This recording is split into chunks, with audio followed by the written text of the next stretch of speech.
Oh, yang tadi tu bukan yang saya share tadi? Betul kan? Bismillahirrahmanirrahim. Innal hamdalillah nahmaduhu wa nasta'inuhu wa nastaghfiruh wa na'udzu billahi min syururi anfusina wa min sayyiati a'malina. Man yahdihillahu fala mudhillalah wa man yudlilhu fala hadiyalah. Wa asyhadu an la ilaha illallah wahdahu la syarikalah wa asyhadu anna Muhammadan abduhu wa rasuluh, amma ba'd. Rabbi shrah li sadri wa yassir li amri wahlul 'uqdatam min lisani yafqahu qawli. Rabbi zidni ilma warzuqni fahma. Allahumma inna nas'aluka ilman nafi'a wa rizqan tayyiba wa amalan mutaqabbala. Assalamualaikum warahmatullahi wabarakatuh. Apa khabar muslimah semuanya? Okay, saya harap semuanya dalam keadaan sihat sejahtera hendaknya. Dan dalam bulan Ramadan kita kan kali ini, mudah-mudahan hari ni dah ke berapa Ramadan? 7 kan? 7. Macam mana? Okey, dah 7 hari ni. Okey lah, insyaAllah kan? Okey, baik. Tapi alhamdulillah hari ni kita akan sambung perbincangan kitab kita. Ya, minggu lepas kita tak buka kan kitab ni. Jadi hari ni kita akan masuk kepada bab kita yang baru, bab yang ke-16. Kita sekarang berada pada muka surat yang ke-85, bertajuk Makar Allah. Okey, Makar Allah. Muka surat 85. Baik, kita baca ya sedikit sini sebelum saya bincangkan pengisiannya. Salah satu sifat yang Allah Subhanahu wa taala berikan kepada dirinya sendiri adalah makar.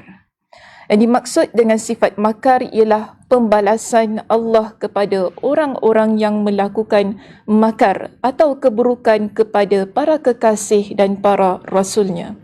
Jadi apa yang dimaksudkan dengan makar di sini? Kan makar Allah. Makar Allah ni ialah, kita kalau saya nak gunakan bahasa yang lebih mudah, kita faham ialah Allah Subhanahu wa taala membalas tipu daya ataupun perancangan jahat yang dilakukan oleh hamba Allah yang dirancang ya untuk dilakukan ke atas orang-orang soleh, ke atas para nabi, para kekasih Allah. Jadi bila Allah Subhanahu wa taala membalas kembali apa yang dilakukan oleh mereka ataupun perancangan-perancangan yang telah mereka aturkan, maka di situ kita panggil ini sebagai tipu daya Allah. Okey, baik. Seterusnya di situ, maka sebab itu dijelaskan pada line yang seterusnya. Kata, perbuatan makar mereka yang jahat itu pasti dibalas dengan makarnya yang baik.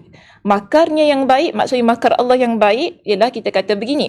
Apabila Allah Subhanahu wa taala membalas apa yang dilakukan oleh mereka yang melakukan perbuatan jahat kepada orang yang soleh, orang yang baik, kan, maka di situ kita panggil sebagai satu pembalasan yang baik yang Allah berikan ke atas mereka.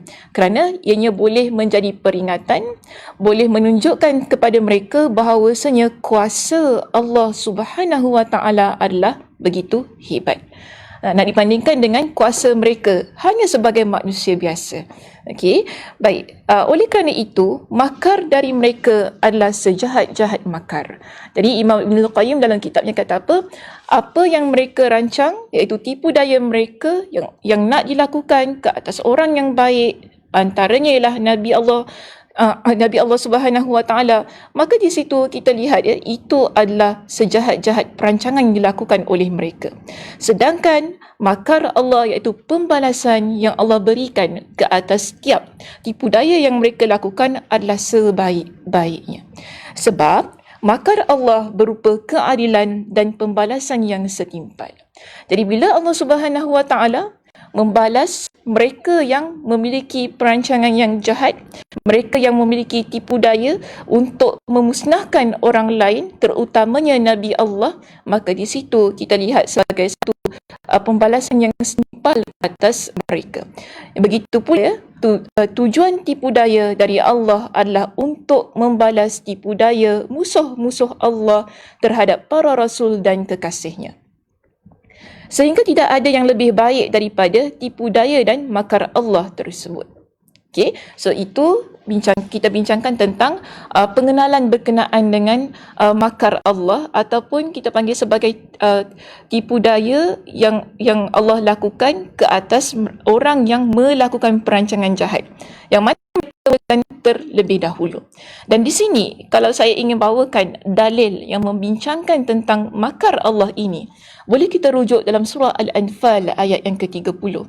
Dalam kitab kita tidak ada ya muslimah, nanti boleh buka Al-Qurannya, catat terlebih dahulu surah Al-Anfal ayat 30. Kalau siapa ada Al-Quran kan di rumah tadi kan, mesti ada Al-Quran yang di rumah. Ada Al-Quran, ada terjemahan, boleh ambil sekarang, boleh buka surah Al-Anfal ayat 30 untuk kita semak bersama. Dalam surah Al-Anfal ayat 30 itu tadi, Allah Subhanahu wa taala berfirman. Apa kata Allah? Allah kata, wa idh yamkuru bikal ladzina kafaru liyuthbituka aw yaqtuluka aw yukhrijuka wa yamkuruna wa yamkurullah wallahu khairul makirin. Dalam ayat ini kita lihat ya, Allah menggunakan perkataan makar itu tadi.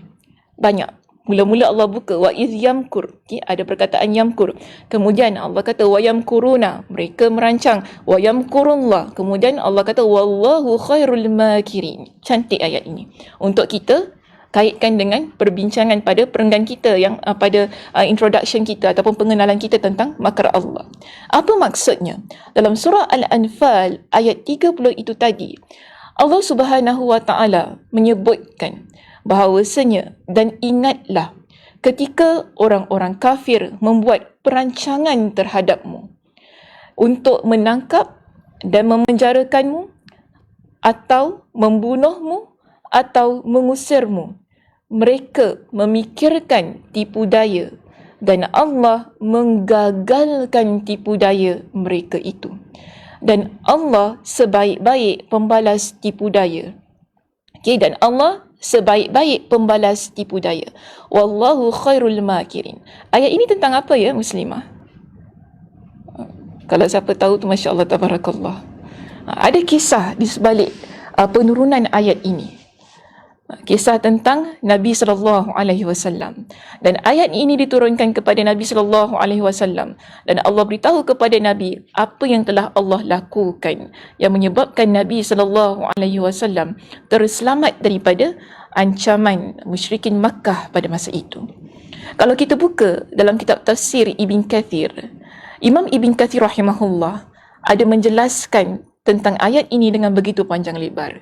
Beliau memuatkan sebuah riwayat daripada Ibn Abbas. Dalam hal itu juga dimuatkan oleh Imam At-Tabari dalam kitabnya.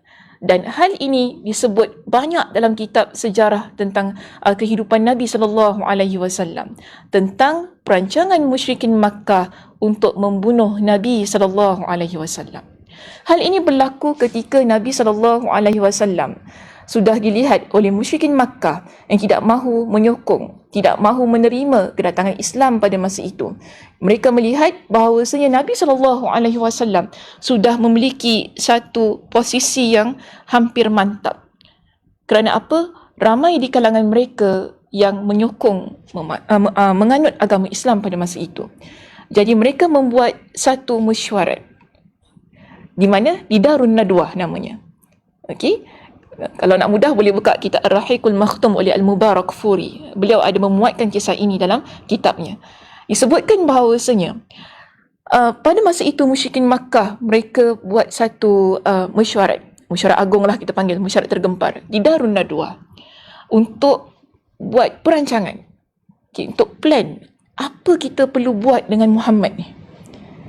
Sebab apa? Ramai orang kita dah masuk agama Islam. Kita nak buat apa dengan dia?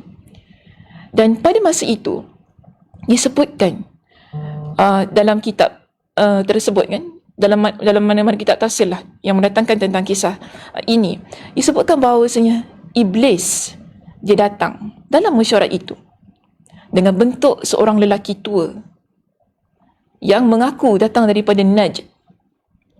Jadi mereka tanya kepada lelaki tua yang sebenarnya adalah iblis. Mereka tanya kepada dia, engkau siapa? Aku adalah seorang lelaki daripada Najd dan aku dengar kalian ingin melakukan ataupun kalian ingin mengadakan satu mesyuarat tentang Muhammad. Dan aku sebagai seorang yang senior, dengar senior, jangan main. Aku sebagai seorang yang senior, rasa perlu untuk datang memberikan saranan dan nasihat. Jadi pada masa itu mereka pun mempersilakan dia masuk. Yelah, orang senior kan, jangan buat main-main. Mungkin idea dia lagi baik daripada kita. Jadi mereka persilakan dia masuk. Ni iblis ni, dia duduk sama-sama dengan musyrikin Makkah, iaitu ketua-ketua lah di kalangan kabilah pada masa itu, untuk membuat satu perancangan. Perancangannya apa? Mereka pun mulakan mesyuarat. Dalam mesyuarat ini, ada idea yang pertama diutarakan. Idea yang pertama itu, mereka kata apa? Salah seorang di kalangan mereka kata apa? Kita tangkap Muhammad ni. Kita tangkap dia, kita penjarakan dia, kita ikat dia. Sampai dia mati. Itu rancangan mereka yang pertama. Tapi apa kata iblis ni, lelaki tua daripada Najd ni? Dia kata apa? Aku tak setuju dengan rancangan kalian. Kalau kalian tangkap dia, kan? Kalian tangkap Muhammad, mesti Tuhan dia akan selamatkan dia. Kalau kalian tangkap dia, mesti di kalangan sahabat dia akan bantu bekerjasama untuk selamatkan dia. Lebih baik jangan buat idea itu. Jadi mereka kata, oh betul juga apa kata orang tua ni. Bagus orang tua ni, tak sia-sia je duduk dalam masyarakat kita. Kan? Kemudian datang plan yang kedua. Apa plan dia? Okey, tak apa. Kalau plan yang pertama, kita nak tangkap dia, kita nak penjarakan dia, sebab tu dalam Al-Quran dia sebut liyuthbituka, untuk ikat kamu. Okey, untuk tangkap kamu, untuk penjarakan kamu. Allah sebut dalam surah Al-Anfal ayat 30 itu tadi kan. Masuk kepada plan yang kedua. Plan yang kedua, mereka kata apa? Okey, kalau gitu kita halau je Muhammad tu daripada Makkah. Kita halau dia, biarlah dia nak pergi mana pun. Asalkan kita tidak diganggu dengan dakwah dia, asalkan kita ni, kedudukan kita sebagai seorang yang memiliki kuasa di Makkah ini tidak tergugat oleh dia. Tapi iblis ni kata apa? Tak. Idea tu tak bagus. Korang tengok macam ni. Ni ayat saya dalam nasab macam tu lah. Ni ayat saya guna ayat saya. Korang tengok macam ni. Kita kalau bagi dia, kita halau dia, bagi dia duduk dekat mana-mana tempat, dia ni, Muhammad ni, mulut dia manis tau. Dia kalau cakap apa-apa, orang semua, orang akan terpegun. Orang akan follow dia. Followers dia ni akan bertambah ni. Agaknya kalau ada Instagram, masa tu memang banyak followers dia. Kalah followers Ustazah Sakinah. Kan? Tak ada, itu gurau je. Tapi kita lihat begini. Kalau, dia kata, kalau Muhammad itu kita bagi dia, pergi ke mana-mana yang dia nak pergi. Kemudian, bila dia berbicara, orang dengar apa yang dia ucapkan. Bila orang dengar apa yang dia ucapkan, orang terpegun, orang ikut, dia akan dapat pengikut yang ramai. Bila dapat pengikut yang ramai, satu masa dia akan kembali ke tempat kita. Dan dia akan usir kita daripada tempat kita ini, dan dia akan mengambil alih tampuk kepimpinan Makkah. Ini kata iblis yang datang dalam keadaan seorang lelaki tua tu tadi. Jadi Abu Jahal kata apa? Dalam meeting tu ada Abu Jahal. Abu Jahal kata apa? Betul apa yang dikatakan orang tua. Kalau gitu senang. Kita bunuh sahaja Muhammad. Kita bunuh Muhammad. Okey, ini perancangan jahat mereka. Kita bunuh Muhammad, yang mana kita lantik setiap daripada kabilah pemuda yang gagah. Kita berikan dengan pedang, yang mana mereka semua akan bunuh Muhammad secara serentak. Pada masa itu, Bani Hashim, bila mereka tahu Muhammad mati, mereka di kalangan Bani Hashim tak boleh untuk membalas dendam. Kenapa? Kita ramai. Mereka satu kabilah, kita ada ramai kabilah. Jadi ini rancangan yang mereka muktamadkan. Dan iblis kata apa? Ya, itu perancangan yang baik. Aku suka rancangan tu. Bagus. Apa 20%? Taklah dia cakap gitu. Tapi yang penting dia sokong. Dia kata bagus rancangan itu. Aku suka rancangan itu. So, mereka memuktamadkan satu keputusan untuk membunuh Nabi SAW. Dan pada waktu itu juga Allah Subhanahu Wa Taala utuskan malaikat Jibril untuk datang bertemu dengan Nabi SAW, menyampaikan kepada Nabi perancangan yang telah dibuat oleh musyrikin Makkah yang ingin membunuh beliau. Jadi pada masa itu inilah disebut sebagai titik permulaan Nabi SAW bertemu dengan Abu Bakar As-Siddiq. Lalu Nabi SAW mengajak Abu Bakar untuk berhijrah ke Yathrib, iaitu ke Madinah. Dan ketika sampai di Madinah, Allah Subhanahu wa taala menurunkan ayat ini kepada Nabi SAW. وَإِذْ يَمْكُرُ بِكَ الَّذِينَ كَفَرُوا لِيُثْبِتُوكَ أَوْ يَقْتُلُوكَ أَوْ يُخْرِجُوكَ وَيَمْكُرُ اللَّهُ وَاللَّهُ خَيْرُ الْمَاكِرِينَ. Mereka buat satu tipu daya untuk membunuh kamu, untuk memenjarakan kamu, untuk menangkap kamu. Tetapi Allah telah menggagalkan tipu daya mereka dan Allah itu adalah sebaik-baik. Allah itu adalah sebaik-baik pembalas terhadap tipu daya yang dilakukan oleh manusia. Ini kita panggil sebagai makar Allah, ya muslimah. Sebab itu saya nak pesan di sini, muslimah. Kita ni jangan buat rancangan yang jahat. Jangan kita plan buat perancangan yang jahat. Allah itu maha mengetahui apa yang kita rancangkan. Masih ingat lagi kisah yang saya sebutkan tentang pemilik kebun yang mereka rancang untuk tidak mahu memberikan hasil kebun mereka kepada fakir miskin? Apa yang Allah Subhanahu wa taala lakukan terhadap kebun mereka? Kebun mereka terbakar, kan? Walaupun mereka buat rancangan itu secara senyap-senyap. Sama juga apa yang dilakukan oleh musyrikin Makkah pada masa itu. Mereka buat satu perancangan untuk membunuh Nabi SAW. Tapi kita lihat apa yang berlaku di akhirnya. Allah gagalkan perancangan yang jahat itu. Maka sebab itu, jangan sesekali kita rancang untuk buat perkara yang jahat. Pertama, bila kita nak buat perkara yang jahat, syaitan itu akan datang.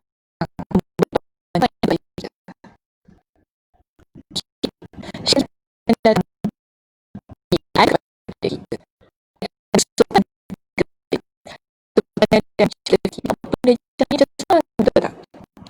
Senang je. Orang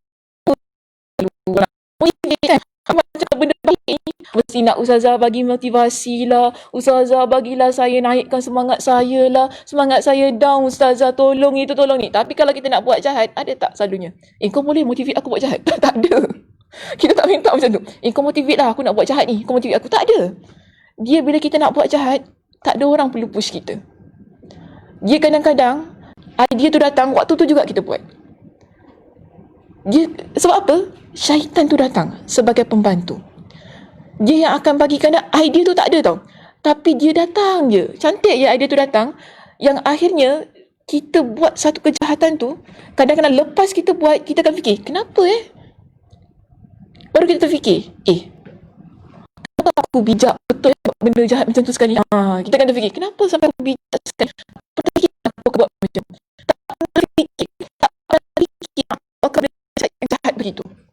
Macam orang kadang-kadang dia terbunuh orang, kan? Kenapa ya aku buat macam tu, kan? Tak pernah terfikir. Mungkinlah kan ada orang dia potong orang tu, apa perasaannya masa tu? Dia tak terfikir. Kenapa boleh sampai saya potong orang tu sampai 14 kerat, contohlah. Sebab masa itu idea tu datang. Syaitan tu datang, berikan kita idea macam mana nak lepaskan diri kita daripada satu perkara jahat yang dah kita lakukan. Sebagaimana iblis tadi dia datang. Dia berikan idea, dia berikan sokongan kepada musyrikin Makkah.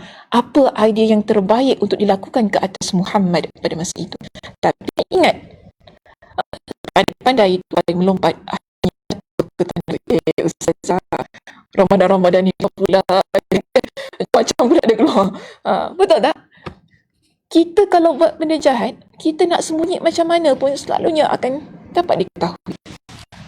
Ini kita kata, kita rancang macam mana pun, Allah akan bocorkan juga perancangan itu.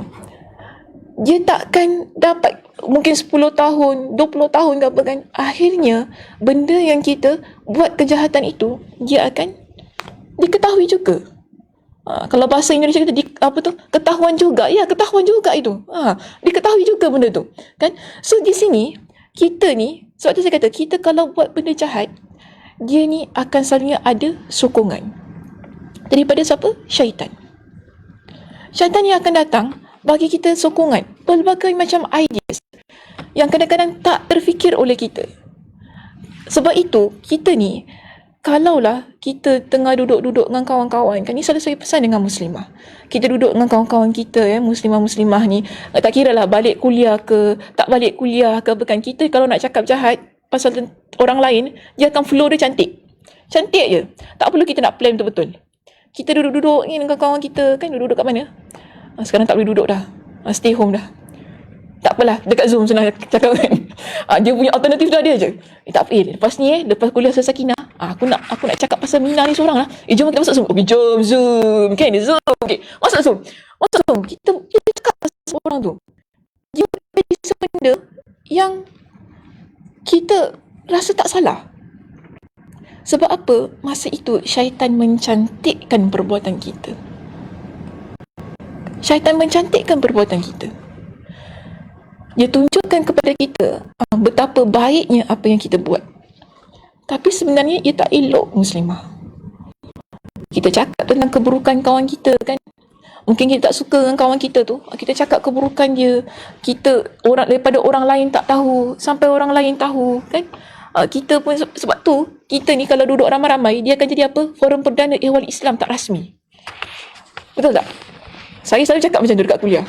Kita orang perempuan kalau duduk ramai-ramai ni, sebab tu jangan lama-lama duduk orang ramai ni. 5 orang, 4 orang ni kan, tak elok. Tak elok. Jangan duduk setengah jam pun jadi forum perdana dah kita ni, orang perempuan. Sebab apa? Nanti ada panel pertama, panel kedua, panel ketiga, ada moderator tau. Moderator tak rasmi tu, duduk. Itu kan tanya. Tapi kau tak tahu apa-apa. Tu kan moderator dia kan. Kau tak tahu apa-apa. Teruk dia tu kan. Dahsyat dia tu kan. Apa pendapat engkau kan? Kau tak ada apa-apa. Kau tak pernah dengar ke? Ni moderator. Dia tukar soal. Lepas tu panel A, panel B, panel C akan jawab. Sebab tu saya kata dia forum perdana. Orang perempuan ni tak perlu ustazah sebenarnya. Dia memang kemahiran dia bercakap tu, kemahiran dia nak jadi ustazah tu memang ada dah. Pandai cakap. Tapi bila suruh cakap, tak boleh cakap dah. Ketak lah, ketak lutut lah, apalah, ketak bibir lah, apa sebagainya. Tapi, kalau kat luar tu, cerita pasal orang, macam semua orang ada AI sebenarnya. Semua orang boleh cakap tu. Masya Allah cakap. Boleh cakap, Masya Allah. Kemahiran je berbual, kan? So, kita ni, muslimah, ada fikir, kenapa kita boleh jadi sampai macam tu sekali? Sebab apa? Ada sokongan dan dorongan daripada panelis yang tak diundang, iaitu syaitan. Yang kita tak nampak tu. Datang dia, cocok kita. Cakap. Tak bagus macam ni. Kan? Tak bagus. Jadi kita ni, di sini, saya nak kata begini. Kalau kita ni, tadi kan, dia ada dua perkara yang saya nak tekankan dalam kisah, dalam surah Al-Anfal ayat 30 tadi. Satu, bila kita buat jahat, syaitan, dia akan datang, dia akan bantu kita. Kedua, kita ni jangan jadi orang yang takut dengan rancangan-rancangan jahat yang diaturkan oleh orang terhadap kita. Kita ni jangan risau, jangan khawatir kalaulah kita dengar ada orang plan nak buat jahat pada diri kita. Okey? Kadang-kadang kita ni bila dengar ada orang cakap, kau tahu tak orang tu, dia nak buat gini tau, dia nak buat gini kat engkau. Kita ni dah tak senang dah, nak tidur malam tak senang. Kita ni jiwa kita jadi dudak apa kan, cakap takut, kenapa orang tu nak buat jahat kat saya, kenapa tu? Tak perlu. Sebab kita kena yakin Allah Subhanahu Wa Taala akan bantu kita. Setiap rancangan yang jahat itu tadi, kalau kita orang yang sentiasa dekat dengan Allah Subhanahu Wa Taala, kalau kita adalah seorang muslimah yang sentiasa istiqamah dengan amal soleh kita, dan kemudian tiba-tiba ada orang kata si fulan ataupun orang itu, orang ini nak buat jahat pada kita, biarkan je. Sebab kita yakin seseorang yang merancang untuk melakukan perbuatan jahat kepada kita, dia tak mungkin berjaya melainkan dengan izin Allah Subhanahu Wa Taala. Setiap perancangan yang dibuat ataupun yang dilakar oleh seseorang untuk menjatuhkan kita, untuk memusnahkan kita, kata dalam apa jua aspek lah kehidupan kita. Sebab hidup kita ni ramai orang khianat, ya muslimah. Hidup kita ramai orang khianat. Ada orang khianat kita itu, ada orang khianat kita ini. Kalau kita tukang masak, orang khianat kita kan. Jangan cakap tukang masak lah, sensitif sekarang ni.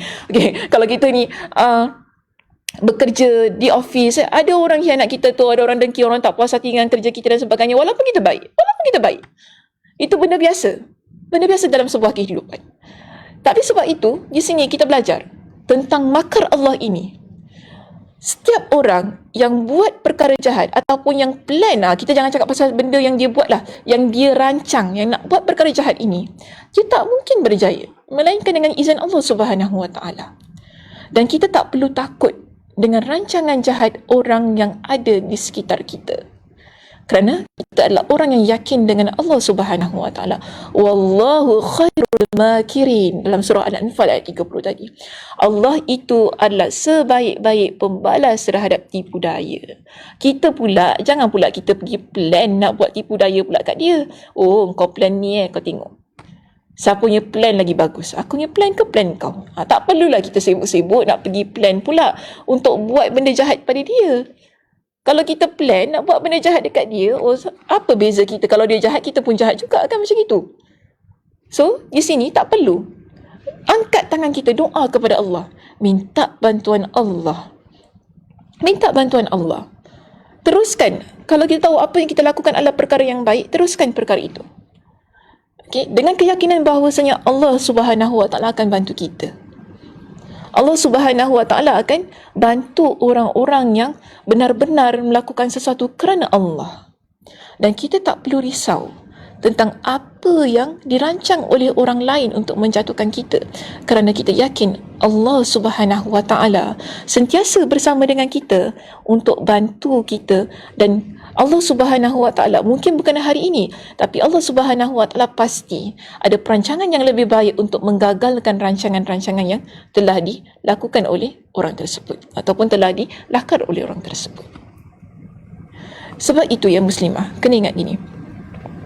Kita ni, Allah Subhanahu Wa Taala ada menyebutkan tentang masih lagi saya nak bawa tentang kisah Nabi SAW dalam surah Ali Imran ayat 173, yang mana Allah Subhanahu Wa Taala sebutkan dalam ayat ini. Allah kata apa? Innan nasa qad jama'u lakum fakhshawhum. Sesungguhnya orang ramai telah berkumpul untuk memerangi kamu. Fakhshawhum, hendaklah engkau takut. Ini adalah kata-kata orang ramai kepada Nabi SAW dan kepada orang Islam pada masa itu. Kita kena faham ya muslimah, ketika Islam awal-awal naik ni, pada zaman awal kegemilangan Islam ni, tak ramai yang memeluk agama Islam. Okay. Kalau kita kata waktu itu ramai pun, tapi dia masih lagi tak boleh kita kata nak mendominasi ataupun nak melawan jumlah ataupun nak dibandingkan dengan jumlah orang yang tidak beriman pada masa itu. Kekuatan orang yang musyrikin pada masa tersebut lebih besar daripada kekuatan Islam. Dan ramai di kalangan orang Islam pada masa itu ialah di kalangan mereka yang masuk kepada agama Islam adalah di kalangan hamba. Sebab itu ketika Islam baru berjinak-jinak untuk meluaskan empire-nya, saya guna ayat tu maksudnya untuk meluaskan kekuatan mereka, okay, dengan mengambil cukai kan, sebab masa itu tertubuhlah sebuah kerajaan Islam Madinah. Jadi mesti ada cukai kan. Kalau orang lalu kat tempat kita, kita kena bayar dan sebagainya kan, bayar tax lah, kita panggil tax lah, bayar tax dan sebagainya. Jadi supaya ekonomi kerajaan itu mantap. Orang yang datang, orang yang lalu, sesiapa yang nak lalu kawasan Madinah mesti bayar tax, betul tak? Mesti bayar cukai. So di sini ada di kalangan mereka yang tidak mahu membayar. Okey, yang menyebabkan tercetusnya peperangan, yang menyebabkan tercetusnya perampasan harta dan sebagainya, kan? So di sini kita lihat pada masa itu Islam baru bermula, baru nak meluaskan jajahannya ataupun kita panggil kekuatannya, dan ramai orang yang menakut-nakutkan Nabi dan ramai orang yang menakutkan orang Islam pada masa itu. Dan ini Allah Subhanahu Wa Taala rekodkan dalam surah Ali Imran ayat 173. Apa kata Allah? Innan nasa, mereka kata kepada Nabi, kepada orang yang beriman, sesungguhnya orang ramai ni Muhammad, mereka ni dah berkumpul, mereka nak perang engkau, maka hendaklah engkau takut dengan mereka. Tapi adakah pada masa itu orang-orang yang beriman dan Nabi SAW rasa takut? Tidak. Semakin bertambah keimanan mereka. Sebab itu di dalam ayat ini Allah kata fazadahum imana, maka makin meningkat keimanan mereka pada masa itu bila mereka dengar orang ramai ataupun ramai orang hendak menyerang mereka, berkumpul hendak menyerang mereka, dan orang yang ada sekitar kata takutlah dengan orang-orang itu, tetapi tidak. Orang yang beriman, keimanan mereka semakin meningkat. Kerana apa? Tawakal mereka kepada Allah Azza wa Jal. Taqwa mereka kepada Allah Subhanahu wa Ta'ala. Dan apa kata mereka di dalam ayat ini? Allah kata waqalu, orang-orang yang beriman kata apa? Hasbunallah wa ni'mal wakil. Cukuplah Allah bagi kami dan Allah itu adalah sebaik-baik wakil. Ini ucapan orang yang beriman. Sebab tu ya muslimah, kita ni kalau ada orang yang nak buat jahat pada kita, ada orang yang nak takutkan kita, kau tahu orang tu dia nak jatuhkan kau, kau tahu orang tu dia ni, orang kau tahu apa kita kata? Hasbunallah wa ni'mal wakil. Itu zikir kita muslimah, dan kita ucapkan di saat kita tahu ada orang yang nak jatuhkan kita. Tak payah kita nak bising-bising, kita nak ngamuk-ngamuk. Tak perlu. Tak perlu kita nak jerit-jerit, tak perlu kita nak maki orang, tak perlu. Jaga lidah kita, lebih-lebih lagi kita dalam bulan Ramadan. Jaga ucapan kita, jaga tutur kata kita, kan? Kalimat yang terbaik kita ucapkan ialah bukan menyalahkan orang lain ya muslimah. Bukan kata menutup periuk nasi orang muslimah, bukan itu kata-kata kita. Tapi ucapan yang terbaik kita ucapkan dengan hati yang yakin dengan Allah. Hasbunallah wa ni'mal wakil. Itu ucapan kita. Cukuplah Allah bagi kami. Allah itu adalah sebaik-baik wakil, sebaik-baik pembantu. Kita kalau maki orang lain, kita kalau kutuk orang lain, kita kalau kecam orang lain, ia tak mengubah apa-apa muslimah. Dia tak mengubah. Dia tak mengubah. Tapi kalau kita letakkan keyakinan kita kepada Allah, dengan zikir kita, dengan ucapan kita itu tadi yang baik, bukankah ia merubah satu keadaan yang negatif kepada satu keadaan yang positif? Jiwa kita jadi baik, pemikiran kita jadi baik, kita jadi tenang muslimah. Hati kita jadi tenang jiwa dan raga. Kerana apa? Kita yakin dengan Allah. Itu kita orang yang beriman. Kita orang yang beriman, lebih-lebih lagi bulan Ramadan ini, kita tak ucap ucapan-ucapan yang menyakitkan hati orang lain. Walaupun kita kata, dia salah ustazah, dia buat ini, dia buat itu. Itu antara dia dengan Allah. Semua orang buat salah muslimah. Semua orang buat salah. Kalau kita nak kata dia salah, kan? Dia dah minta maaf contohnya. Orang buat salah pada kita, orang tu dah minta maaf. Sudah. Siapa kita nak judge dia lagi, kan? Siapa kita nak kata orang tu gini, orang tu jahat, orang tu gini, sebab engkau gini-gini. Tak, bukan begitu. Itu hanya asbab. Itu hanya sebab. Kadang-kadang ni muslimah kita cakap tentang orang lain seolah-olah kita ni suci tau. Kita ni tak pernah buat dosa ke? Kita tak pernah terlepas cakap ke? Kita tak pernah terlepas melakukan kesalahan dan kesilapan ke? Kita ramai yang tersilap kata. Ramai antara kita yang tersilap tingkah dan langkah. Kita tersalah. Betul tak? Kita tersalah. Bila kita salah, kita mohon maaf.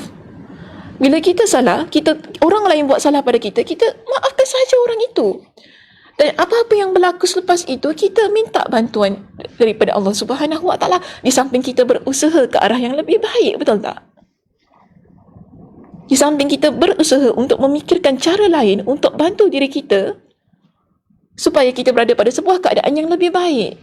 Kalau kita 24 hours kita menyalahkan orang lain, kita tak ke mana muslimah. Kita makin depres, kita makin susah hati, kita makin fikir benda-benda yang tak baik tentang orang lain. Akhirnya 24 hours ataupun masa-masa kita sibuk dengan memikirkan tentang kesilapan orang lain. Itu bukan ajaran agama kita. Ajaran agama kita ialah supaya kita memikir baik tentang apa yang seharusnya, langkah seharusnya yang perlu kita buat.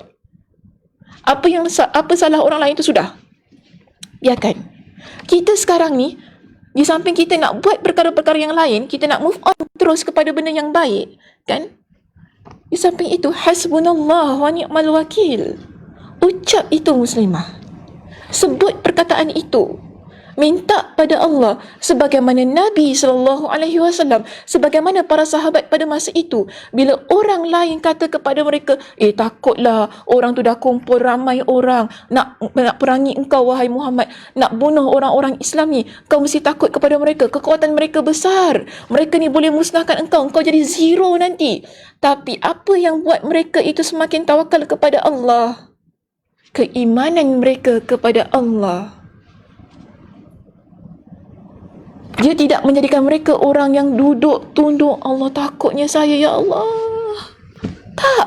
Tapi yang menjadikan mereka itu orang yang kuat, terus bangun, terus bangkit, ialah keimanan mereka, tawakal mereka. Hasbunallah wa ni'mal wakil. Dan Ibn Abbas dalam riwayat Imam Al-Bukhari menyebutkan bahawasanya itu adalah ucapan Nabi Ibrahim saat dia dicampakkan ke dalam api oleh orang yang tidak menerima perbuatan dia memusnahkan berhala pada masa itu.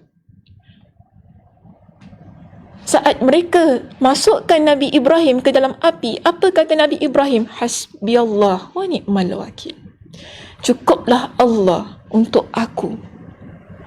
Dan Allah itu adalah sebaik-baik wakil, sebaik-baik pembantu untuk aku. Ia adalah ucapan keramat, saya kata. Ucapan keramat, zikir keramat yang mana menyelamatkan Nabi Ibrahim daripada panasnya api tersebut. Lalu apa kata Allah? Kuni kepada api, kuni bardan wa salaman. Wahai api, jadilah engkau api yang sejuk dan juga api yang selamat ke atas Ibrahim. Perintah Allah. Kerana apa?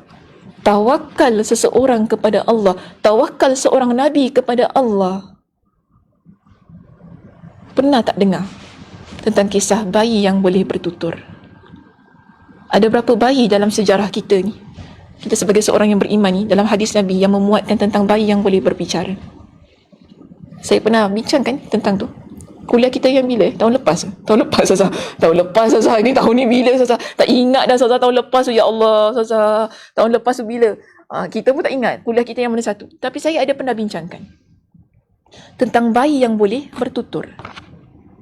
Dalam hadis yang diriwayatkan oleh Imam Al-Bukhari dan juga hadis riwayat Imam Muslim, dalam kitab kedua mereka merekodkan tentang apa kata Nabi. Ada 3 bayi yang boleh berbicara ketika masih lagi dalam buaian. Maknanya pada masa itu bukan masa mereka untuk berbicara, tetapi Allah takdirkan mereka untuk berbicara. Ada 3 bayi. Pertama ialah Nabi Isa AS, kan? Kita semua tahu Ustazah, itu kisahnya memang masyhur Ustazah. Kita tahu tentang kisah itu. Yes. Tentang Nabi Isa yang boleh bertutur. Yang mana bila dia bertutur itu, dia membela ibunya yang dicaci maki oleh orang ramai pada masa tersebut. Dan Allah takdirkan dia untuk berbicara, untuk menunjukkan tentang kuasa Allah. Kan? Kedua, tentang kisah Juraij. Tahu kisahnya? Tapi hari ni saya tak nak cerita tu lah. Nanti boleh search lah. Boleh buka lah mana kitab. Dalam kitab Sahih Imam Al-Bukhari ada. Dalam kitab Sahih Muslim. Jangan Google ni kadang-kadang tak betul hadisnya. Takut da'if pula, palsu hadis tu. Buka kitab Imam Al-Bukhari ataupun kitab Imam Muslim. Ada hadisnya.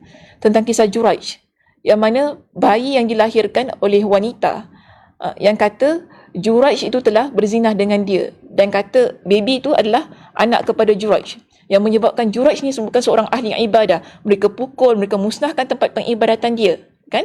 Tapi akhirnya bayi itu bertutur, beritahu siapa ayah dia. Okey, itu kisah yang kedua. Ni kisah yang ketiga ni saya nak sebutkan tentang bayi di kalangan Bani Israel. Nabi sebutkan ada seorang wanita yang sedang menyusukan anak dia. Seorang wanita yang sedang menyusukan anak dia. Ni anak ni memang masih belum boleh bertutur lagi, anak tu. Dia sedang menyusukan bayi itu tadi. Dia nampak ada seorang lelaki yang begitu gagah di atas kudanya, begitu perkasa. Jadi dia mengkagumkan orang yang melihat kegagahannya di atas kuda tu, dalam keadaan dia yang begitu gagah, tampan di atas kuda tu tadi kan, begitu mempesonakan.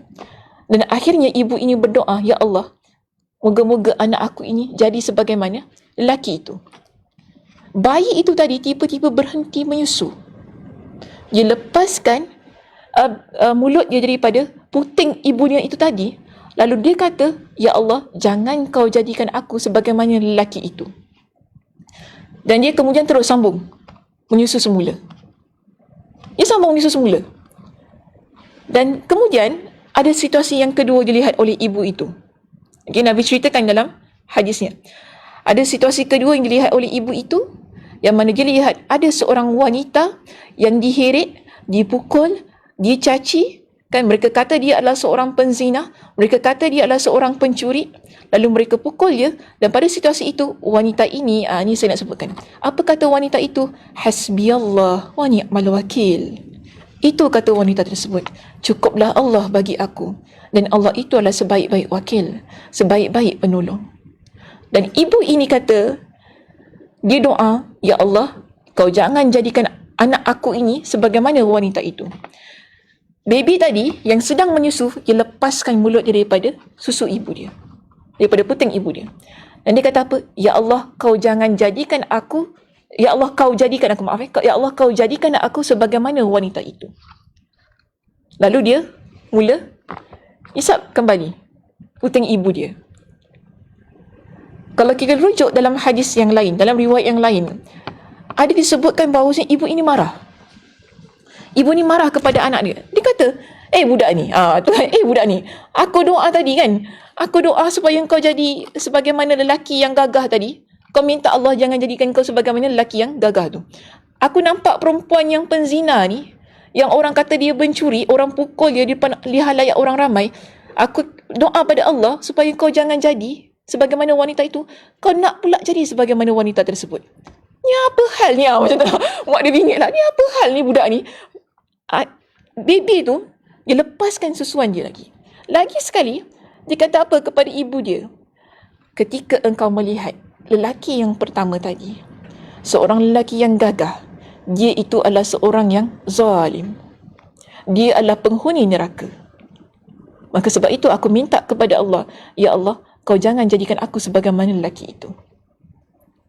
Dan ketika engkau berdoa kepada Allah agar aku menjadi sebagaimana wanita yang dituduh sebagai seorang wanita penzina, yang dituduh sebagai wanita yang pencuri itu tadi, dia bukan berzina, dia bukan seorang wanita penzina, dia bukan seorang wanita pencuri, tetapi orang menuduh dia sebagai wanita yang berzina, orang menuduh dia sebagai seorang wanita yang mencuri, sedangkan dia adalah wanita yang salihah. Apa yang dia ucapkan? Hasbiyallah wa ni'mal wakil. Sebab itu aku minta kepada Allah, jadikan aku sebagaimana wanita itu. Kekuatan hasbiyallah wa ni'mal wakil, sekali lagi ya muslimah. Itu kita lihat ucapan yang diberikan oleh orang yang benar-benar yakin kepada Allah Azza wa Jal. Orang yang benar-benar yakin bahawasanya kalau ada orang yang menyakiti dia, kalaupun ada orang yang nak plan sesuatu yang benda yang jahat kepada dia, ada orang yang nak buat satu tipu daya kepada dia, tetapi dia tahu Allah itu adalah wallahu khairul makirin. Saya balik kepada surah Al-Anfal ayat yang ke-30. Berkaitan dengan tajuk kita. Allah itu adalah sebaik-baik pembalas terhadap tipu daya. Dan di saat kita sebagai orang yang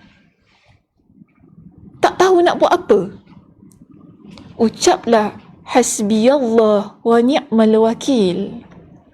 Ucapan keramat yang diucapkan oleh orang yang tak tahu apa yang patut saya buat.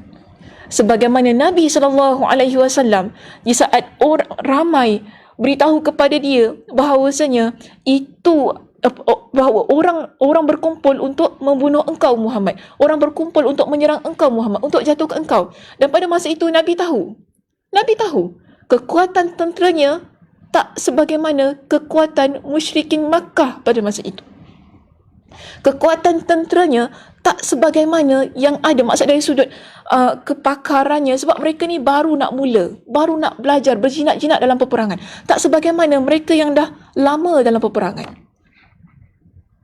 Tapi Nabi kata apa? Hasbunallah wa ni'mal wakil. Ingat Nabi Ibrahim saat orang di sekitarnya tak sokong dia dan bahkan mereka mencampakkan dia ke dalam api, tak ada orang yang nak selamatkan dia. Apa yang dia kata? Hasbunallah wa ni'mal wakil. Di saat wanita itu tadi, yang mana orang pukul dia, orang hina dia, orang kata dia sebagai wanita penzina, padahal dia adalah seorang wanita yang suci. Orang kata dia sebagai wanita yang mencuri, padahal dia adalah wanita yang begitu salihah. Pada masa itu, tak ada orang yang boleh jadi saksi bagi dia. Apa yang dia ucapkan?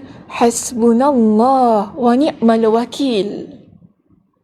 Cukuplah Allah untuk aku, untuk kami, bagi kami. Dan Allah itu adalah sebaik-baik pembantu, sebaik-baik wakil yang ada untuk kami.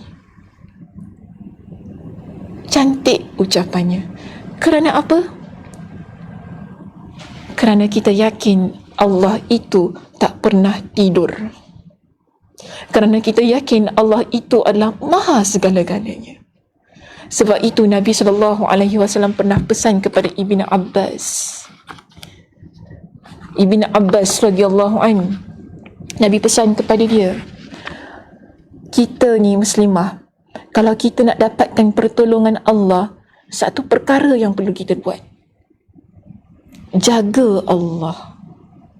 Ihfazillah yahfazka. Jaga Allah, Allah akan jaga engkau. Ihfazillah tajidhu tujahaka. Jagalah Allah, engkau akan dapati Allah itu ada dengan engkau. Allah itu ada di ke arah engkau. Ini pesan Nabi.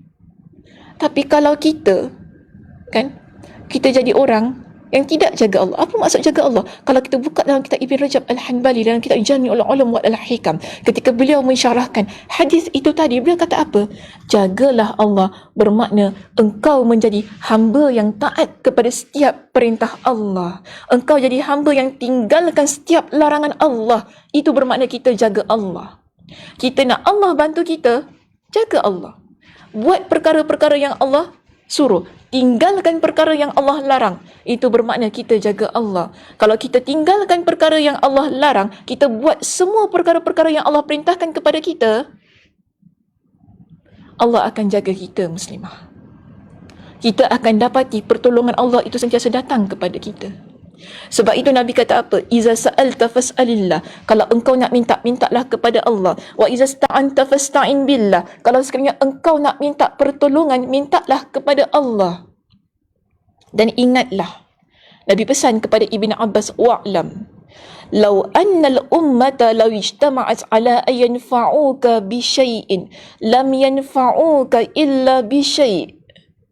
Ketahuilah, sesungguhnya kalau satu umat ini mereka berkumpul untuk memberikan manfaat kepada engkau, engkau tidak akan mendapat satu pun manfaat daripada mereka. Illa bi syai'in qad katabahu Allahu lak, melainkan dengan sesuatu yang telah Allah catatkan untuk engkau. Dan Nabi kata, walau ijtama'u, kalau keseluruhan umat ini ataupun kalau semua umat ini, semua orang yang ada di sekitar engkau, mereka berkumpul untuk apa?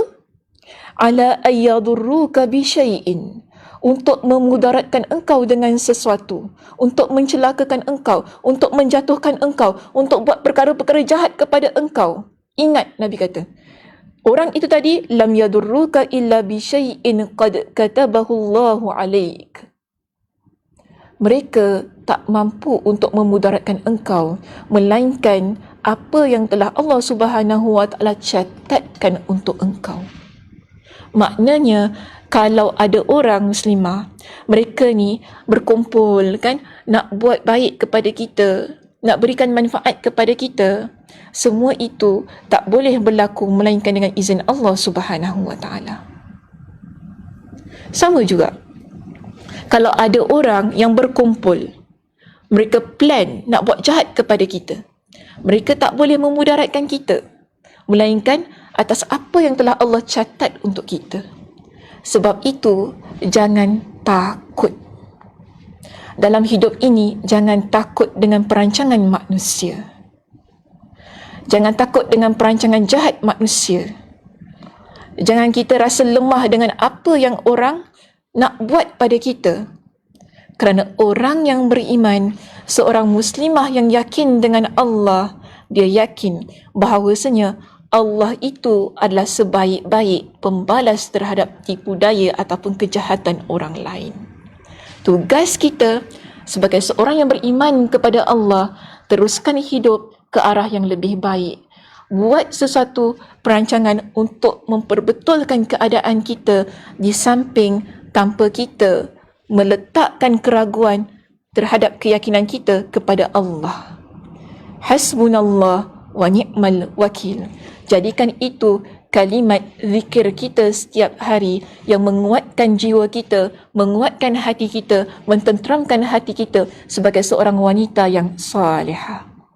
Itu saja muslimah untuk hari ini. Okey, saya buka untuk sesi soal jawab. Jika ada di bawah itu, dipersilakan.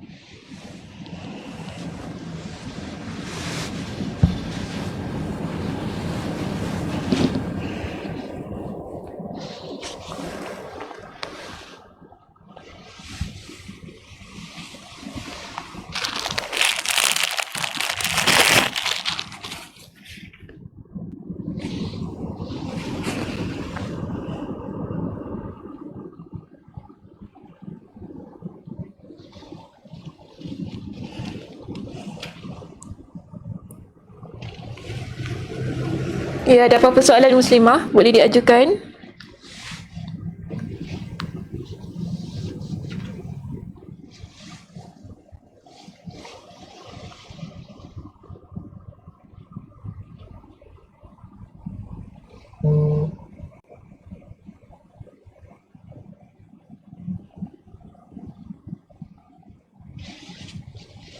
Macam lambat ya.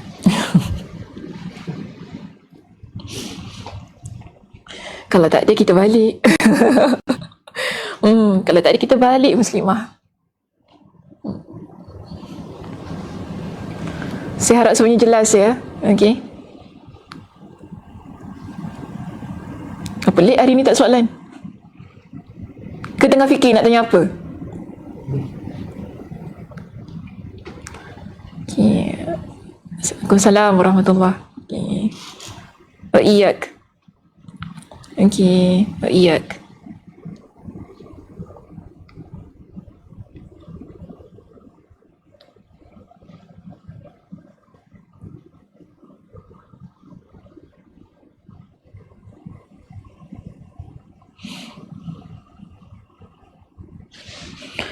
Okey, salam Ustazah, ya, salam Siti. Apa khabar Siti, sihat hari ni?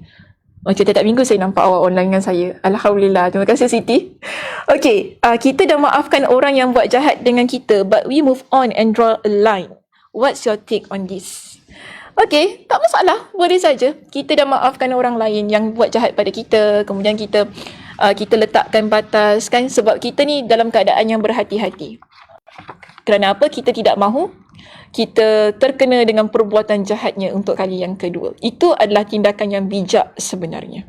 Okey? Itu adalah tindakan yang bijak. Boleh saja. So kita cuma dengan kadar yang berhati-hatilah. Bukan untuk kita memutuskan, jangan memutuskan silaturahim kita dengan dia. Cuma kita ada letak line lah antara kita dengan dia. Itu kita panggil sebagai berhati-hati. Boleh saja, tidak menjadi masalah. Okay, yang penting tidak memutuskan silaturahim tu tadi. Okay. Siapa ni? Puan Adirat Nasyam, siapakah nama bayi yang ketiga tadi Ustazah? Tidak disebutkan nama bayinya. Okey, cuma kisahnya ialah wanita di kalangan Bani Israel yang sedang menyusukan anaknya. Itu saja disebutkan. Okey, itu saja. Tidak ada nama untuk bayi. Bayi yang disebutkan dalam kisah itu tadi. Okey. Ya.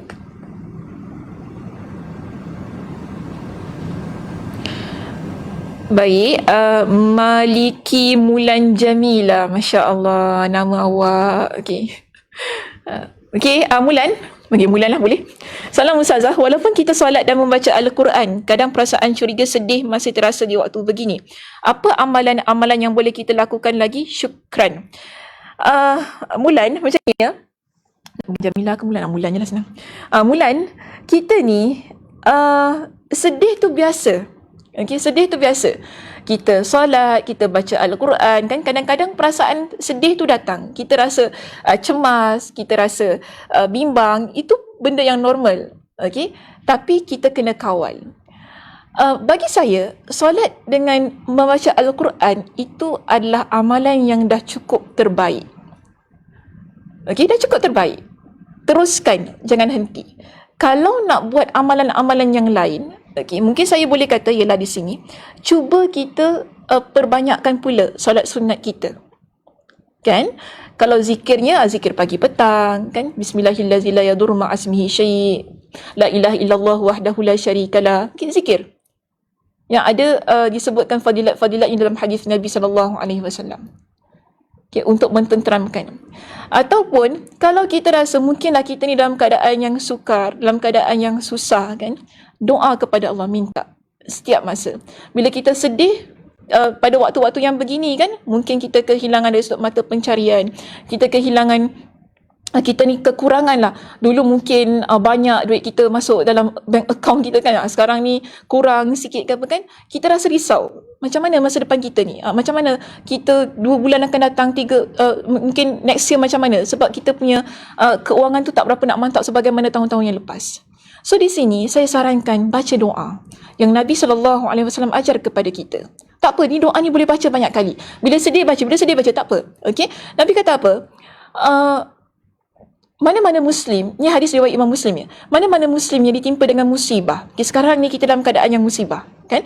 Mana-mana Muslim yang ditimpa dengan musibah, kemudian tidaklah bila dia membaca Allah inna lillahi wa inna ilaihi raji'un. Okey, kita bila ada musibah yang Allah timpakan kepada kita, mungkin perasaan sedih ni juga musibah ya muslimah. Okey, kita cemas, kita bimbang, kita takut dan khawatir, kita baca innalillahi wa inna ilaihi raji'un. Selalu orang kata benda tu untuk orang meninggal, kan? Tak, bukan begitu ya muslimah. Ustazah panjang usia saya, Ustazah takkan nak baca innalillah. Boleh sahaja. Okey, insya-Allah umurnya panjang. Okey, baca innalillahi wa inna ilaihi raji'un. Allahumma ajurni fi musibati wa akhlif li khairan minha. Saya dah letak doa itu di Facebook saya. Nanti boleh tengok. Di situ apa kata Nabi? Orang yang ditimpa dengan musibah, kemudian dia membaca doa tersebut, innalillahi wa inna ilaihi raji'un. Ini adalah ucapan istirja'. Kita kembalikan diri kita kepada Allah. Kan? Kita ucapan yang mengembalikan diri kita kepada Allah. Kemudian kita doa, Allahumma jurni fi musibati. Ya Allah, engkau berikanlah pahala kepada musibah aku. Kita rasa gelisah tadi, kita rasa sedih, kita rasa tak tentu arah ni, kan. Ya Allah, kau bagilah pahala untuk perasaan-perasaan yang ada dalam hati aku ni, ya Allah. Okey? Untuk tenangkan kita ni, kita minta Allah berikanlah pahala. Allahumma jurni fi musibati wa akhlif li khairan minha. Dan kau gantikanlah untuk aku dengan sesuatu yang lebih baik. Doa ini baca banyak kali, tak masalah. Bila datang perasaan itu kita baca, minta ya Allah kuatkan kuatkan jiwa saya, kuatkan perasaan saya. Allahumma ajurni fi musibati wa akhlif li khairan minha. Ya Allah, kau gantikanlah, ya Allah, kau berikanlah pahala untuk musibah aku, dan ya Allah, kau gantikanlah untuk aku dengan sesuatu yang lebih baik. Apa kata Nabi? Tidaklah melainkan orang yang bila dia ditimpakan dengan ujian hidup dia, kesukaran-kesukaran dalam hidup dia, musibah ni ya muslimah, dia baca inna lillahi wa inna ilaihi raji'un, Allahumma ajurni fi musibati wa akhlif li khairan minha. Nabi kata tidaklah melainkan Allah berikan pahala bagi diri dia, dan Allah berikan ganti yang lebih baik untuk dia. Cuma kita sekarang ni yakin tak yakin je dengan Allah, itu saja. Kalau kita yakin, kita akan terus jalan. Kalau kita yakin, kita akan tenang. Okey? Yakin ke tidak? Itu saja. Okey? Baik.